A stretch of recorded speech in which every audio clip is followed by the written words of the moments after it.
Eh bah, c'est à toi.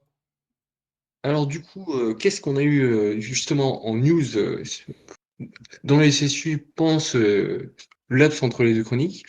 Bah, d'abord, j'aimerais bien parler du contenu qu'on a eu, puisque effectivement, on a eu de nouveaux épisodes. Donc, on a eu les derniers épisodes de Mystère et Chocolat Chaud qui sont terminés avec le 12e.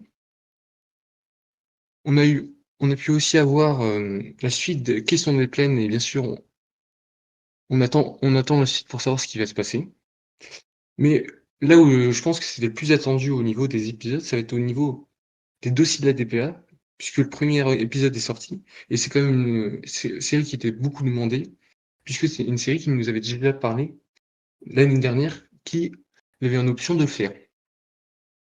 Ensuite, un truc qu'il avait déjà mis en œuvre lors de la dernière chronique que j'ai fait, on a eu deux nouveaux lives, du coup sur YouTube, qui sont toujours visibles sur la chaîne YouTube si vous voulez les regarder, où il va nous montrer en live comment il enregistre les épisodes qui vont sortir sur Tellington.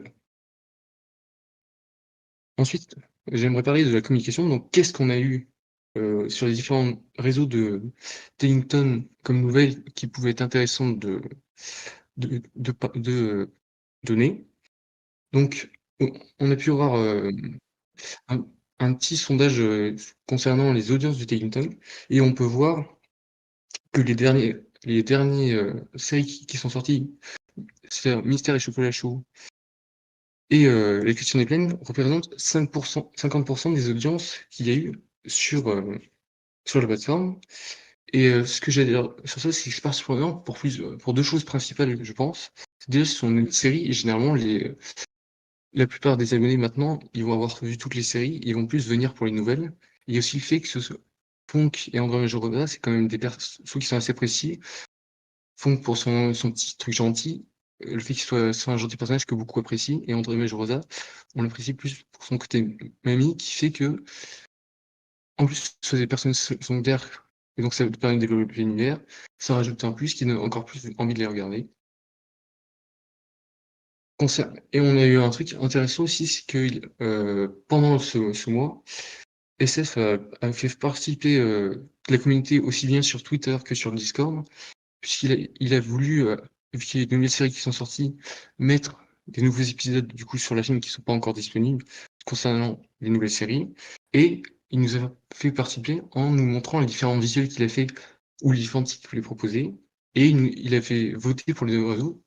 L'avantage, c'est que ça montre qu'il a envie de faire participer à la communauté concernant la communication pour montrer qu'on compte encore pour lui. Et l'avantage, c'est qu'il n'y a pas de débordement parce qu'il y a des choix qui sont mis et c'est pas et donc ça permet de pas partir dans tous les sens et d'avoir un résultat qui peut être intéressant pour lui. Ensuite, ce qui est intéressant pour ceux qui aiment tout ce qui est lecture, tout ce qui est livre, par exemple, qui sont plus attachés au papier comme les têtes d'avant, on a pu avoir sur le Discord et les exemplaires tests en visuel des histoires audio qui vont sortir prochainement en ligne, c'est-à-dire Il faut s'en vers Andrew et Triste Blizzard. Sachant que c'est quand même deux séries qui ont été beaucoup appréciées, donc je pense que c'est des livres qui vont quand même bien marcher, je pense. Ensuite, je pense que vous vous souvenez tous des figurines Lumine qu'il y a eu, qui ont été vendues l'année dernière.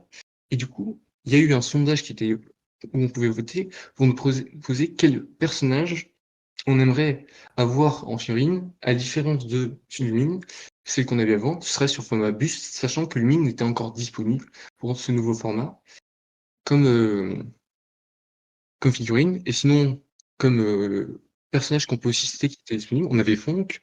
Ce qui est intéressant, parce qu'il y a la série qui est sortie, donc peut-être si il sort une figurine, ça pourra peut-être avoir un truc. Ils vont voir la série, ils vont se dire, j'adore le personnage pour les autres apparitions, mais aussi pour cette série où il était au centre, et j'aimerais beaucoup avoir sa petite figurine. Autres personnages qui sont quand même très appréciés dans la communauté, on va avoir Andrew qui sera peut-être en statut, ainsi que Talion. Sachant qu'on n'a pas encore le résultat de qui sera choisi, mais je pense que pour la prochaine chronique, je pourrais lire lesquels ont été choisis. Ensuite, il nous a parlé de mise à jour de Tillington qu'il faisait. et ça a été uniquement pour le PC puisque ce qui est mobile, ce ne sera pas encore disponible maintenant. Il a dit c'était en travail. Du coup, ce qui est intéressant pour vous qui proposez, c'est que il a bien dit, il y aura, si vous vous abonnez à Tinton, vous aurez 7 jours offerts pour tester, pour voir un peu les séries, écouter un peu les séries qu'il y a, et peut-être prendre un abonnement à plus long terme.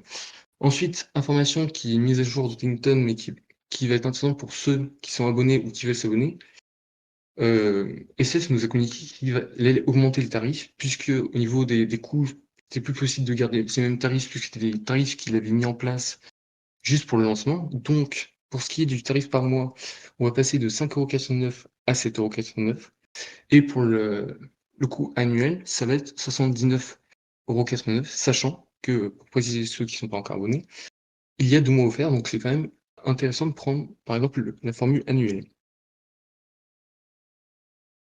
Donc, c'est tout ce que j'avais à dire pour tout ce qui est l'actualité de Hinton, du coup. J'espère que ça va vous intéresser. Et du coup, comme la dernière chronique, j'ai une petite surprise pour 2 personnes. Si tu te souviens bien, Méda, je l'avais dit que c'était pas fini. Effectivement, puisque j'ai 2 poèmes à lire, mais d'abord je vais commencer par celui pour Amazia, du coup. Donc, le poème s'intitule Animatrice improvisée. Lorsque tu t'investis dans un projet, tu aimes donner de ta personnalité pour que ceux qui vont t'accompagner puissent encore s'amuser. Lorsque tu vas distiller dans les parties que tu vas superviser une partie du lore concerné afin que nous soyons plus immergés. Quand tu nous prépares des interviews décalées avec des questions adaptées pour que des personnes imaginées aient la possibilité de rejoindre la réalité avant que les jeux ne soient faits et que les rideaux ne doivent se refermer. Et du coup, le deuxième poème que j'ai voulu lire, c'est pour Méda, puisque je trouve que c'est très sympa de ta part d'avoir choisi de faire une chronique pour parler des projets de la communauté. Et du coup, j'espère aussi qu'il va te plaire. Fait de la communauté. C'est une personne qui a la bonté de choisir d'éclairer les œuvres que la communauté aura pris le temps de créer, avec des mécaniques éloignées du média qu'il a vu se développer, pour nous montrer les projets qu'il avait touchés, ce qui se sent dans sa manière de parler, mais aussi dans sa façon de s'exprimer, et qui donne encore plus envie de se plonger dans chacune des créativités. Eh ben, merci beaucoup, il était super mignon ton poème. Franchement, merci, c'est trop plaisir. Effectivement, on peut clap clap. Merci Chapelier pour ces deux beaux poèmes qui décidément apportent toujours un moment de mignonnerie et de gentillesse et de douceur dans ces amis les shows. Et puis bah, du coup, il y en aura, je suppose, au prochain Late Show.